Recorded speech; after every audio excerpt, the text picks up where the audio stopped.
Ruang taktik turut berduka yang mendalam atas tragedi di Kanjuruhan. Bagaimanapun ini adalah duka yang kita alami semua. Admin juga nggak ingin terjebak dalam pembahasan soal siapa yang salah dan hal semacamnya.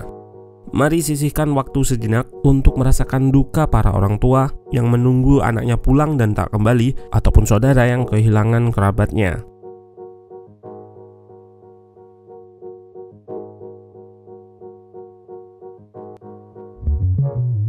Di video kali ini kita akan analisis derby Manchester yang berakhir dengan skor 6-3 untuk City. Erling Haaland dan Phil Foden tampil luar biasa dengan masing-masing mencatatkan hat-trick. Kemenangan ini juga nggak lepas dari aspek taktikal, terutama cara Man City expose half space dan sayap atau flank Manchester United. Buat yang kesulitan dapat info dari seluruh liga dunia, ada aplikasi yang namanya OneFootball. Nggak hanya liga top dunia, liga dari negara-negara lain termasuk Indonesia ada di satu aplikasi ini.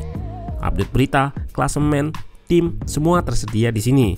Tambahan terbaru, kita bisa nonton Indian Super League berupa highlight maupun pertandingan live secara resmi. Di minggu ini ada Kerala Blaster versus East Bengal. Nah, tunggu apa lagi? Download OneFootball app.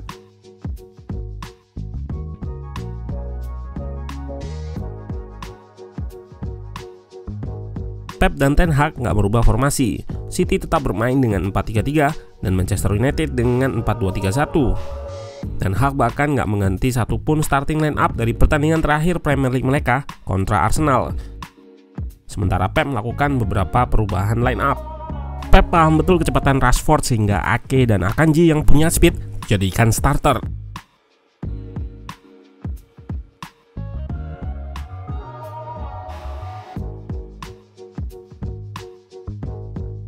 City masih bermain dengan shape yang mereka gunakan sejauh musim ini. Winger tetap jaga kelebaran, gelandang serang naik isi half space, fullback bergerak ke dalam. Pun begitu pada beberapa momen mereka juga melakukan rotasi. Idenya tetap mengisi 5 ruang horizontal di lini depan. Winger City yang jaga kelebaran membuat fullback MU terpaksa keluar dari posisi. Space antara bek tengah dan fullback dimaksimalkan oleh gelandang serang yaitu Kevin De Bruyne dan Bernardo Silva. Space itu dimaksimalkan dengan level eksekusi yang baik dari pemain City sehingga MU kesulitan. Faktor lain yang mempengaruhi dan sudah ruang taktik sebut di preview sebelumnya adalah winger MU yang nggak turun membantu pertahanan. Situasi ini membuat MU beberapa kali kalah jumlah di half space dan sayap, atau maksimal hanya sama jumlah. Padahal melawan City diperlukan pemain ekstra untuk meredam permainan mereka.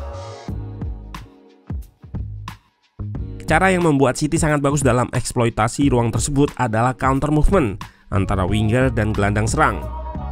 Jika winger turun untuk jemput bola, maka gelandang serang akan naik, dan sebaliknya. Ini yang dimaksud dengan counter movement. Momen tadi mengawali gol pertama City. Kemudian pemain City melakukan switch play cepat sehingga mengeliminasi Anthony dan membuat situasi menang jumlah. Marking pemain bertahan MU juga nggak bagus sehingga Foden bisa free dan dengan mudah menyambut crossing.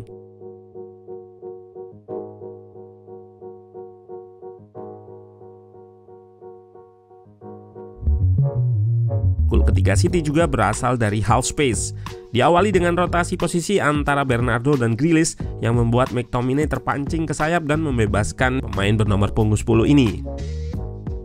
Eriksen harus mengcover area yang sangat luas dan akhirnya terekspos. De Bruyne dan Foden membuat situasi 2 versus 1 yang membuat Malaysia nggak bisa step up atau naik untuk press De Bruyne. Kolaborasi umpan akurasi tinggi De Bruyne dan positioning sempurna Haaland menghasilkan gol ketiga City.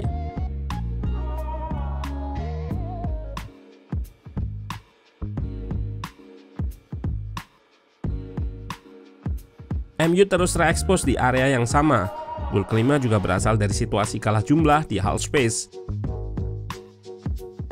Crossing datar Sergio Gomez berhasil dimaksimalkan Haaland untuk mencetak hat-trick. Hat-trick ini menjadi yang ketiga beruntun pada laga home City. Mengapa di awal musim Haaland bisa semoncer ini? Ruang taktik sudah analisis khusus pemain ini. Set piece dan counter attack menjadi skema dari 3 gol City lainnya. Gol kedua City berasal dari corner yang sukses ditanduk Haaland menjadi gol. Sejauh ini, City menjadi tim terbanyak dengan tim lainnya untuk jumlah gol dari situasi set piece. Hal ini tentu menjadi catatan positif, mengingat set piece bisa menjadi senjata untuk mencetak gol ke lawan yang bermain sangat reaktif dengan pertahanan low block. Mau nggak mau, MU jadi nggak bisa bertahan low block karena ketinggalan dan harus segera merebut bola untuk mencetak gol. Counter attack atau serangan transisi juga menjadi senjata mematikan City lainnya. Ini nggak lepas dari shape ketika bertahan yang membentuk 4-4-2 dengan De Bruyne stay di depan. City dominan melakukan high press, tapi ketika harus low block mereka akan membentuk shape ini, terutama di awal babak kedua.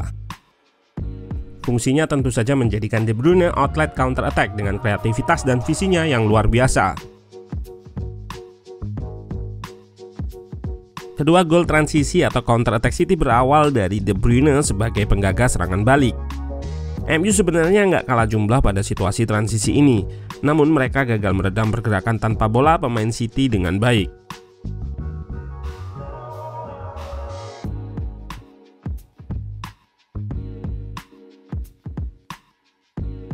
Nggak jelas di sini siapa yang harus press, siapa yang harus cover, semuanya terpaku pada bola.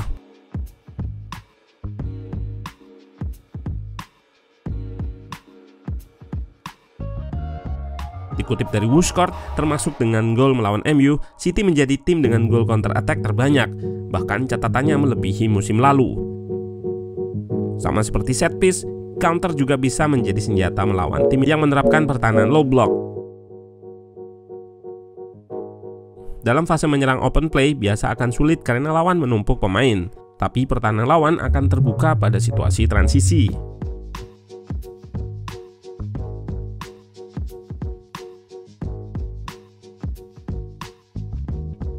Babak pertama merupakan periode yang sangat buruk bagi MU.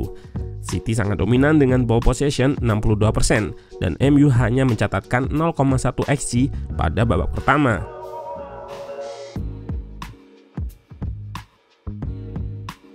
Babak kedua MU bermain lebih baik.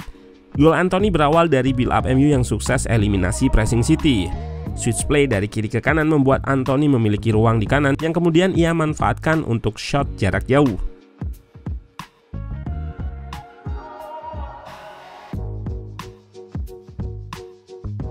Sedangkan gol kedua MU juga berasal dari build up sukses dan switch play yang membuat pertahanan City renggang. Fred memanfaatkan celah tersebut untuk melepaskan tembakan. Bola rebound berhasil dimanfaatkan Martial menjadi gol.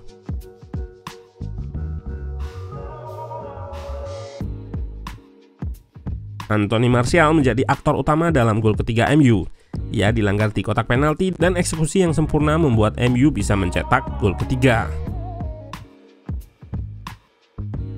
Hasil pertandingan ini membuat City tetap nggak terkalahkan pada 8 laga Premier League musim ini, meski mereka tertinggal dari Arsenal yang berada di urutan pertama. Sementara MU harus mengakhiri rekor 4 kemenangan beruntun di Premier League.